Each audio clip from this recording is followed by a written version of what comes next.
I love great conversations. Hi, my name is Angel Jones. Thank you for joining me on 12-minute convos where I help you create a brand of your own unique, real self. Listen in as I have conversations with amazing people from all over the world. Good night, Laura Gannon. How are you going on this wonderful, beautiful night? I'm at home and I just finished doing work for the day, so yeah, I'm here to have fun. Oh yeah, let's have some fun. What part of the world are you in right now? Right now I'm in San Jose, California. Oh, so sweet. so Northern America. That's good. Northern California. That's good. So tell me, which of your talents is responsible for us connecting? Podcasting. Yeah.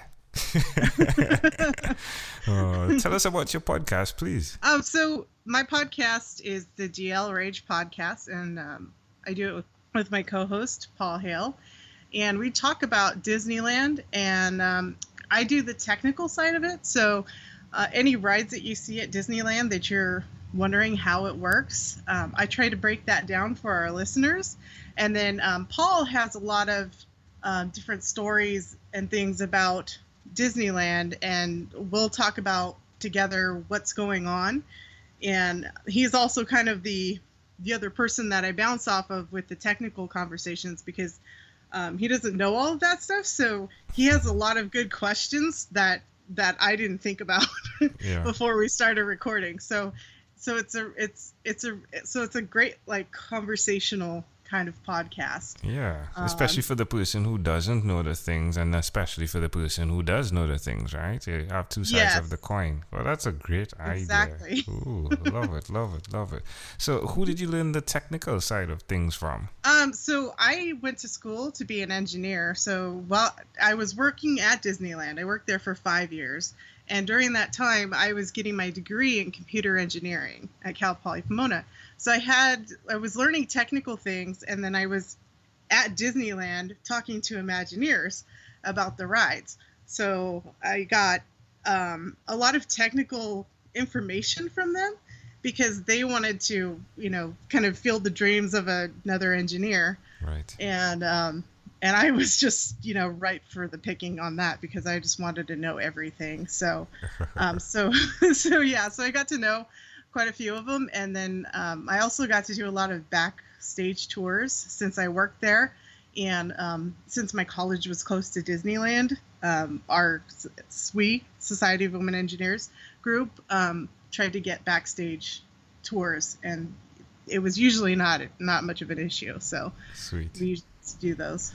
So it's like you had your cake and you got to eat it, right? Yes, definitely. I still say that was like the best job ever, because I got to have the fun interaction with guests during the day, and then at night I got to snoop around, and on my breaks I would snoop around and just kind of get a better view of how some of those attractions works, because as an engineer I always love to find out how things work, and if I don't know, I'm going to research the heck out of it. And sometimes it's just better to like go back there and look, Yeah. I love that. So how it's been with your experience of breaking down the podcasting?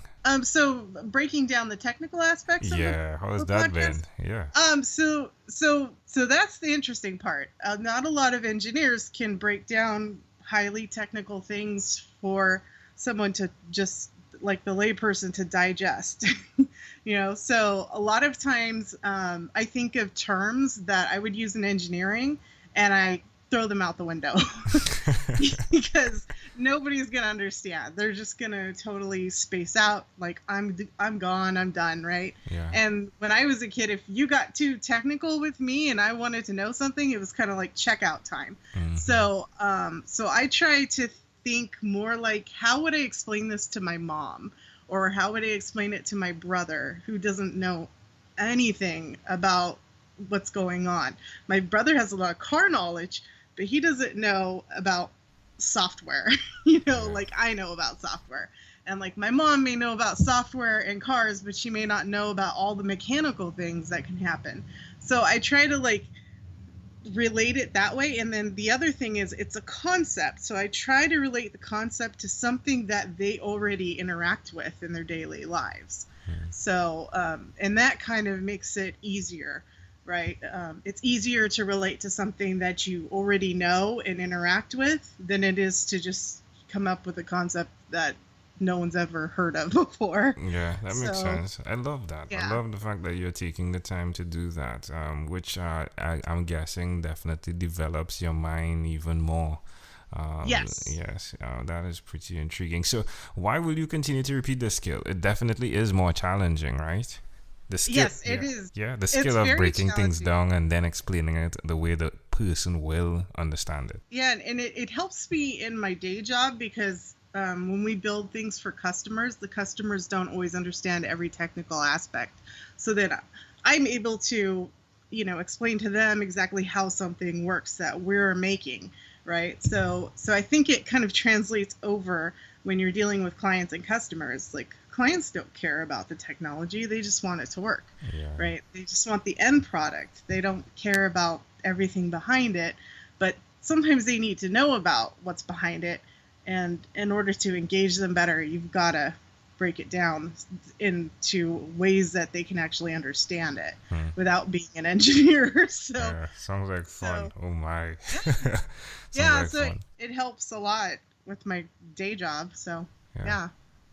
So tell me one other thing that you've done, Laura, consistently over the last 3 years. So something I've been working on over the past 3 years is my web design, web security, and programming skills.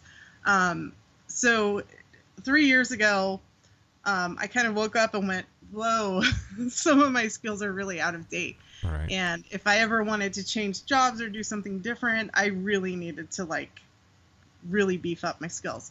So consistently over those past 3 years, I've either taken a class or worked to do something to improve those skills. And so like I did an AA degree in web design because it kind of forced me and got me into that groove of learning every day about something.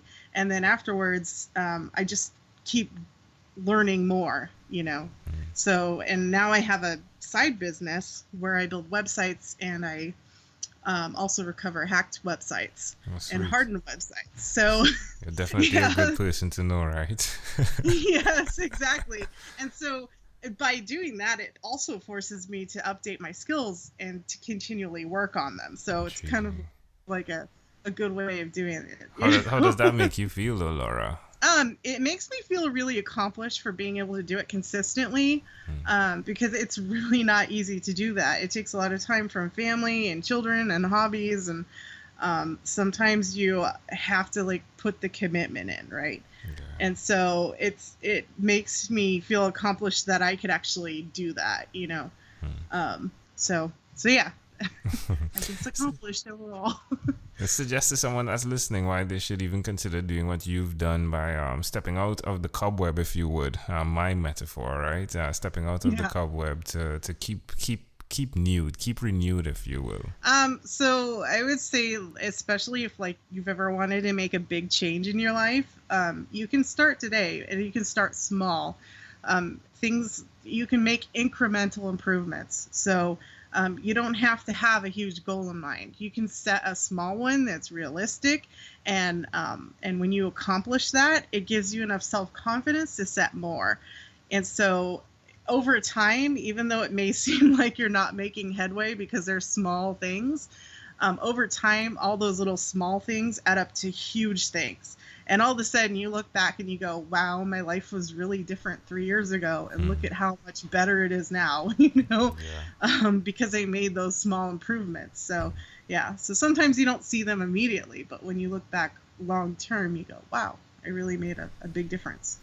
Well, amazing audience. We are live with Laura Gannon. You can definitely connect with her. She is the podcast host of the DL Rage podcast. Do check that out. Laura, let's switch gears for a moment now. Let me invite you into my time machine that is surrounded with beautiful, warm, blue Caribbean water.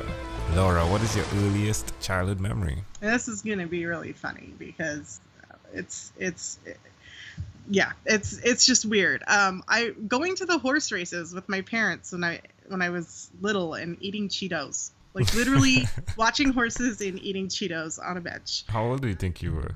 I must have been like just barely 2 years old. So why do you think this memory is so clear? I have no idea why. It's weird because I really don't know why it's so clear, or why it made an impression at all. But I guess I must have had a great time, and I really liked My Little Ponies at the time. So maybe it was the connection of seeing the horses and then having like a special treat that I wasn't always given. Yeah. Yeah. But yeah, other than that, I have no idea why. Yeah, it's cool. just like some random thing. Yeah. Well, it is random, and to be honest, it's not like I can say some huge interpretation to the thought picture. But what does come to mind, I'll tell you immediately, is the engineering that is in process. If you would, to see a horse run, right? Is fascinating, right? The engineering that's going on, right? The natural engineering, if you would. Oh yeah. Yeah, it's just that, and to see you there and you're eating your Cheetos, if you would, it's like a cheat, right? And you're eating your Cheetos, and to be fascinated by that, I would just connect that. Yeah, I could see that. Yeah. If we fast forward to when you were 12 years old, what was your favorite song? Teen Spirit by Nirvana. All right. Definitely. Hey, you definitely carry the teen spirit, my friend. That's great. Yeah. All right. Well, hey, we have arrived at our destination. But before we get off of this time machine, there's a small declaration form. So it's yes or no, possibly a bit more. I'm going to move pretty quickly here. Are you ready, Laura? Sure. Laura, have you chosen someone to pass on your skills to? Not yet. I have some people in mind though, if they're ever up to it. All right. Are you married? Yes. Do you have children? Just one, a 7-year-old girl. Wow. Do you believe in God? No. Do you have an inner circle of friends? Yes. It's really small and it's really tight. Do you watch TV for more than 3 hours a day? No. I fall asleep after an hour of TV. Or I find something else to do. What about 3 hours a week? Is that more accurate? I would say 3 hours is probably too little. But definitely not more than 8 hours. All right. So yeah, it's like 7 days of 1 hour and then I fall asleep, right? Yeah. Or I find something else to do because my mind goes, yeah, you shouldn't. There's so many other things you could be doing than watching TV. And what about screen time? The phone and the computer, is it more than 8 or less than 8 hours a day? It's definitely more than 8 hours a day because of the work that I do full time, and plus the side business that I run is all online. So yeah. It's definitely over 8 hours. Probably not the best thing, but it is what it is. Well, Laura saying it is what it is, most definitely. After 1,001 conversations in 3 months in 2016, I came up with this workbook, right? A reflective self-discovery workbook. And the idea is you answer questions. The name of it is yours. It's answer your own unique real self. You answer questions that then connect you, hopefully, to your own unique real statement, which is your mission. If you had to share with us, Laura, your own unique real statement, a statement that represents who you are, what would you say that is? I would say that I'm more resilient than I know, and I have a lot of talents that I haven't even discovered yet. It seems like I discover them and new ones every few years that I never thought I had. So, love it. So yeah. Laura, this has been a great pleasure. Before you leave, is there anything else you'd like to share with our amazing audience? Sure. So. You never know, like, what kind of hobby or little fun thing that you do right now may actually end up being something that someone wants to pay you for in the future. So do what you like to do and what comes naturally to you, because those things can actually pay off in the future, especially if people think it's some kind of weird, geeky thing, because weird, geeky things and weird, geeky people are what brought us most of the technology that we can't live without today. So. I love it. Laura Gannon, hey, thank you for being on What is Inspired by 12-Minute Convos with Angel Jones. Thank you for being on 12-Minute Convos with Angel Jones. Stay tuned for more from our advertisers. Diabetes is a mountain pandemic. It's a disease that's not acute but chronic.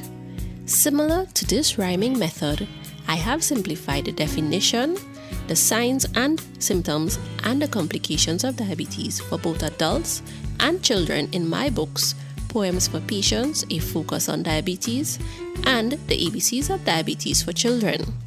These books are available on Amazon.com, and for more information, you can visit my website, poemsbyaj.com. That's poemsbyaj.com.